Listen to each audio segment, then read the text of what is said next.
this video is going to be on finding derivatives of inverse trig functions.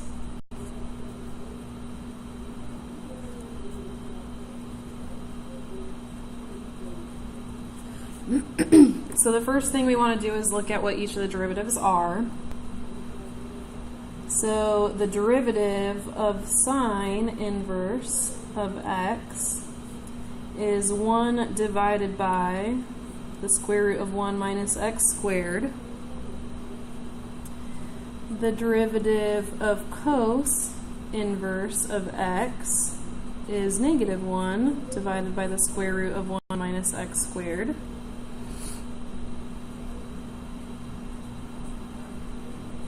The derivative of tan inverse of x is 1 divided by 1 plus x squared. The derivative of cotangent inverse of x is negative 1 divided by 1 plus x squared. And then the derivative of secant of x, secant inverse of x, is 1 divided by x times the square root of x squared minus 1. And similarly, the derivative of cosecant inverse is negative 1 over x times the square root of x squared minus 1. So whatever it is you're taking the sine inverse of, this inside function is going to be what goes right here. And then of course we just have to remember to do the chain rule.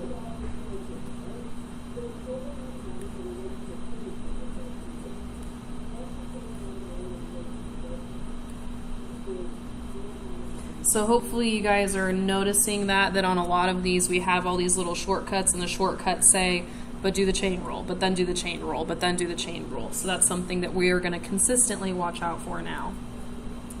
So for all of these examples that we're going to do, we're going to find the derivative.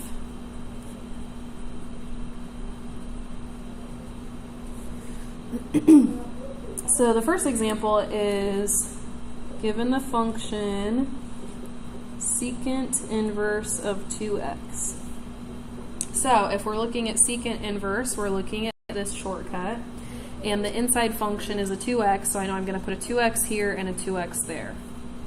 So the derivative is going to give me 1 over 2x in the front, and then I have 2x being squared, subtract 1, and this is going to multiply by the derivative of 2x, which is 2. So I can do a little bit of simplifying here. I can say that this 2 on the top would cancel with that 2 on the bottom, and I should get 1 over x square root 4x squared minus 1.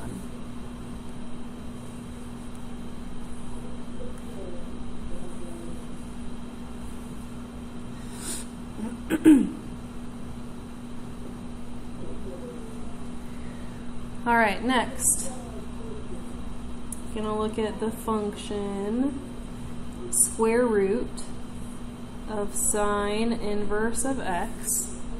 And so I'm going to think of this, instead of thinking of it as a square root, I'm going to think of it as sine inverse of x to the 1/2 power. And now I can do a chain rule. So the derivative of the outside function would be 1/2 times sine inverse of x to the negative 1/2. And now I need to multiply that by the derivative of sine inverse. And the derivative of sine inverse of x is just this, and since the x's also match up, we don't have another chain rule, we can just say that this is the derivative. So that would be 1 over square root of 1 minus x squared. And now if I simplify all of this, what I'm looking at is I've got this fraction 1/2, the 2's on the bottom, this is a negative exponent, so that's on the bottom, and then this is also on the bottom. So to clean things up a bit, I know that everything ended up on the bottom of the fraction. 2, negative 1/2 means we've got a square root. And we got another square root. And if you guys remember how to work with square roots, you can actually multiply them together, so long as it's the same type, if it's not like a square root and a cube root. And these both are square roots, and so we can write those together. So I'm going to say I've got sine inverse of x times 1 minus x squared.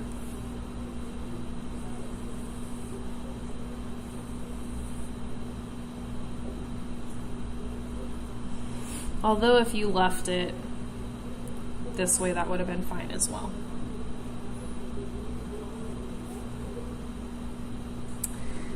Next, we're going to look at y equals 1 over tan inverse of x. And to make it so I don't have to use the quotient rule, because I like to avoid that, I'm going to say that this is actually tan inverse of x to the negative 1 power. So I'm just moving it off of the bottom of the fraction, make it so it's no longer a fraction. So now I can go ahead and do the product rule. And I'm going to go ahead and use dy dx as my notation for my derivative. You could also use y prime, because we've used a few different notations now. So negative 1 tan inverse of x to the negative 2 multiplied by the derivative of the inside, and the derivative of the inside is 1 over 1 plus x squared. And then I know that this negative 2 means that this is going to be on the bottom of a fraction. So the negative 1 will stay on top, but on the bottom we'll have tan inverse of x multiplied by 1 plus x squared. Oh, that was squared. The tan inverse of x was squared, so I got to put parentheses and make sure I get that squared in there. Almost missed it.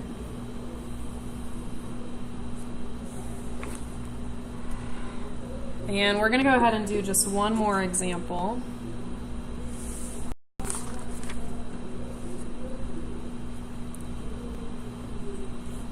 So here we're going to say y equals x cos inverse of x squared.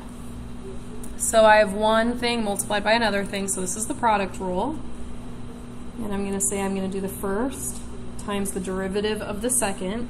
So the derivative of cos inverse would be negative 1 over the square root of 1 minus whatever was inside squared. And this is a chain rule, so I have to multiply by the derivative of the inside, which is 2x. So that's me doing the first times the derivative of the second, plus the second times the derivative of the first. I'm going to go ahead and clean that up a little bit.